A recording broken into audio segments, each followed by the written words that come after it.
Bharti news, सीधा, सटीक और निष्पक्ष। नमस्कार, मेरा नाम राघव है और आप देख रहे हैं भारती न्यूज़। हमारे आज की खास मेहमान हैं निधि विरमानी मैम, और बात शुरू करेंगे कि इस देश में आपको अगर एजुकेशन लेनी है तो स्कूल जाना पड़ता है, लेकिन जो आज का दौर है उस दौर में शिक्षा के साथ साथ ऐसी बहुत सारी चीज़ें ज़रूरी हैं जो आपकी पर्सनैलिटी को कंप्लीट करती हैं। आप बेशक 90% नंबर ले आइए, लेकिन अगर आपके भीतर स्टेज फियर बना रहा तो आप किस काम के रह जाएंगे। इस तरीके की तमाम समस्याओं को लेकर के जो पूरा प्रोजेक्ट है जिसके जरिए बहुत सारे बच्चों को स्किल्ड किया जा रहा है, सिर्फ एक क्षेत्र में नहीं, उनके बोलने की शैली को बढ़ाया जा रहा है, उनके अंदर कोई छुपा हुआ टैलेंट है और वो किताबों के बीच कहीं दब जा रहा है, तो उस पर भी काम किया जा रहा है। ये जो थॉट है मैम, ये थॉट कैसे इमर्ज हुआ और जो आपने इसका बड़ा खूबसूरत नाम रखा है, उस नाम की कहानी भी इसके साथ बताइए। सर, मेरे ख्याल से मैं बच्चों के साथ लगभग लास्ट 10 ईयर से वर्क कर रही हूँ। नीड शुरू हुई थी मेरे खुद के बच्चों से कि उनकी क्या रिक्वायरमेंट है, और आसपास ट्यूशन के अलावा कुछ मिलता नहीं था। तो धीरे धीरे इस प्रोसेस के ऊपर वर्कआउट हुआ, क्लासेस अरेंज करनी शुरू हुई, टीचर्स ढूंढे कि पहले मेरा घर का काम भी होए, और साथ साथ फिर मैंने वर्कआउट करना शुरू किया कि सिर्फ मेरी रिक्वायरमेंट नहीं है, सबकी रिक्वायरमेंट है, और किसी के पास सॉल्यूशन नहीं है। हर कोई रट्टाफिकेशन में लगा हुआ है, बस मार्क्स में लगा हुआ है। शुरुआत वहाँ से हुई प्रतिभालय के साथ। प्रतिभालय से पहले इसका नाम किड्स ग्रो होता था। तो बच्चों के साथ काम करना है, सब करना है। फिर कोविड आ गया। अब कोविड में जब हम लोगों ने किड्स ग्रो के साथ काम करना शुरू करा, क्योंकि कोविड में तो सब ऑनलाइन हो गया, अब हमारे इंटरनेशनल क्लाइंट्स आने लगे, और हम जब पहली बार ये क्लिक किया कि एक 40 इयर्स का ओल्ड बंदा था, उसका नाम इमरान था, कनाडा से, उसको गिटार क्लास चाहिए थी, और मैं बता नहीं पाई कि मैं किड्स ग्रो से हूँ। तब समझ में आया कि नाम का कुछ करना पड़ेगा। तो धीरे धीरे वहाँ से रिक्वायरमेंट शुरू हुई और प्रतिभालय बॉर्न हुआ। तो प्रतिभालय को ऑफिशियली अभी हमें 4 इयर्स हो गए, जिसमें हम लोग ग्लोबली वर्क करते हैं, ऑफलाइन और ऑनलाइन, और ऑलमोस्ट हम हर एज ग्रुप को उनको सर्विसेज प्रोवाइड कर रहे हैं। मैम, 2022 और 2023 की एक रिपोर्ट है एजुकेशन डिपार्टमेंट की भारत के। वो रिपोर्ट बताती है कि हम साक्षरता दर में लगभग 70% का आंकड़ा छू चुके हैं, लेकिन हमारे पास उस 70% का 10% बच्चा भी नहीं है जो ये एक्सप्लेन कर पाए कि वो पढ़ा क्या है अब तक। ये बहुत बड़ी प्रॉब्लम है एजुकेशन सिस्टम में। आप लोग जिन बच्चों के साथ काम कर रहे हैं उनका एज ग्रुप क्या है, किस एज ग्रुप से किस एज ग्रुप तक के लोगों को आप टारगेट करते हैं, कौन कौन सी एबिलिटीज़ सिखाते हैं? अगर मैं किसी को प्रतिभालय क्या है इसका जवाब देना चाहूँ तो वो पूरा जवाब क्या होगा, किस तरह से पोर्ट्रे किया जाएगा? प्रतिभालय जैसे प्रतिभा का आलय, हम लोग हर एज ग्रुप में कोशिश करते हैं कि उनकी प्रतिभा, उनके इनर टैलेंट को नर्चर करें। अब वो एक 4 इयर्स का जब बच्चा आता है और उसका इंक्लिनेशन डांस की तरफ है, तो वो किस तरीके से डांस को और रिफाइन करे और उसमें इंटरेस्ट करके आगे बढ़े। या अगर वो आता है कि वो स्पेलिंग्स में वीक है, उसको रीडिंग में प्रॉब्लम आ रही है, तो किस तरीके से उसके लेवल पे जाके उसको फोनिक्स कराया जाए ताकि वो अपनी ये सारी की सारी जो उनकी रिक्वायरमेंट है वो फुलफिल हो सके।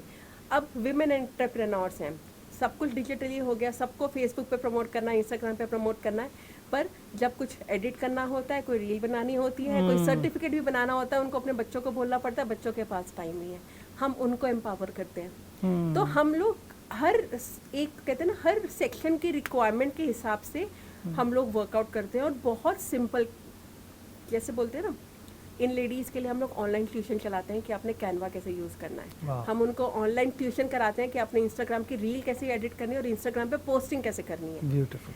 बच्चे आते हैं, अभी कोविड के बाद से बहुत हो गया है कि बच्चे आइसोलेशन में गए, वो उस आइसोलेशन से निकले ही नहीं। ये बहुत ज़रूरी पॉइंट है। बोलते ही नहीं है, क्लास में टीचर्स की रिपोर्ट आती है, क्लास में बात ही नहीं करते हैं। जब हम लोग, हमारे 50% क्राउड हमारे थिएटर क्लासेस में वो है, और जब वो 4 मंथ्स के बाद वही टीचर की पीटीएम में रिपोर्ट आती है ना कि नहीं, वो बातें करने शुरू हो गई है, अब वो आके बताती है उसको क्या समझ में आया, क्या नहीं समझ में आया, वो अचीवमेंट्स लगती हैं। यही बच्चे जब स्टेज पे आते हैं, अपने डायलॉग्स पूरे बोल के जाते हैं, उसमें खुशी मिलती है कि हाँ, हम लोगों ने वर्कआउट किया। तो हम लोग हर सेक्शन में बेसिकली हम उनके कॉन्फिडेंस और उनकी एबिलिटीज़ को बूस्ट करते हैं ताकि वो किसी के ऊपर डिपेंडेंट नहीं रहे।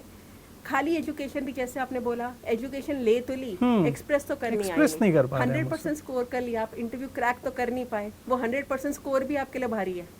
मैम, एक नंबर में जानना चाहूँगा कि अब तक ये जो मुहिम आपने शुरू की है, कितने लोगों तक ये मैसेज पहुँच चुका है, कितने लोग इसका फ़ायदा उठा चुके हैं?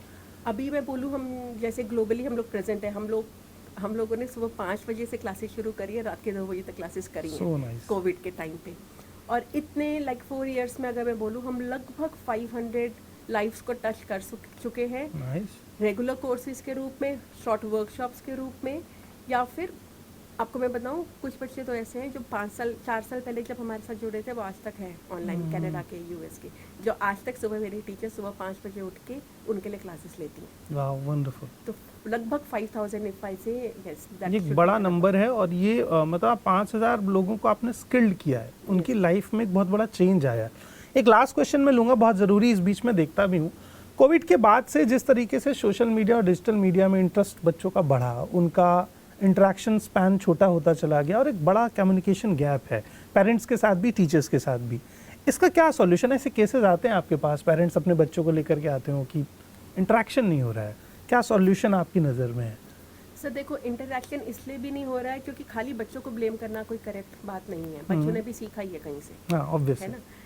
पेरेंट्स, अब पेरेंटिंग में हम लोग बात करते हैं, बहुत सारे पेरेंटिंग को चाहिए, ये करना चाहिए, बच्चों की लिसनिंग करनी चाहिए, पर पेरेंट्स को भी किसी ने सिखाया तो है नहीं। पेरेंट्स भी न्यूक्लियर फैमिली में रहते हैं, उन्होंने भी अपने किसी, जैसे बोलते हैं ना, जॉइंट फैमिली में सीखे, किसी ने सीखा है नहीं, हर कोई अपने हिसाब से कर रहा है। तो एक्चुअल में तो इन पेरेंट्स को भी क्लास ज्वाइन करनी ये बहुत चाहिए। सही चीज़ आपने उठाई है, और ये बड़ा मतलब इम्पॉर्टेंट टॉपिक है। इसको लेकर इंडिया में डिस्कशन भी हो रहा है कि there is a no common parenting culture, everybody is a teacher as a parent. But you should be a good listener as a parent, but वो गुड लिसनर बनना कैसे है? वो अपने जॉब में तो बने नहीं, अपने स्कूल में तो थे नहीं, तो बच्चों के लिए गुड लिसनर कैसे बनना है, वो भी तो कोई सिखाए। सही, इतने सारे पेरेंटिंग ब्लॉग्स चल रहे हैं, सब चल रहा है, सब ज्ञान बांट रहे हैं, बट उसको एक्चुअली में अपनी लाइफ में अडॉप्ट कैसे करना है, बच्चों को उस तरीके से कम्युनिकेट कैसे करना है, वो तो नहीं सिखा रहे हैं ना। हम लोग बात करते हैं ग्रैटिट्यूड होना चाहिए, एम्पैथी होनी चाहिए, क्या पेरेंट्स खुद ग्रैटिट्यूड अपनी लाइफ में फील करते हैं? उनके पास खुद के पास एक लिस्ट ऑफ कंप्लेंट्स है, हमारे साथ ये हुआ, वो बच्चों को कैसे ग्रैटिट्यूड सिखाएंगे? एग्जैक्टली। तो ये तो अब नीचे से नहीं, ऊपर से नीचे जाएगा। जब तक पेरेंट्स को हम नहीं सिखाएंगे, वो बच्चों तक नहीं पहुंचेगा। सही बात है।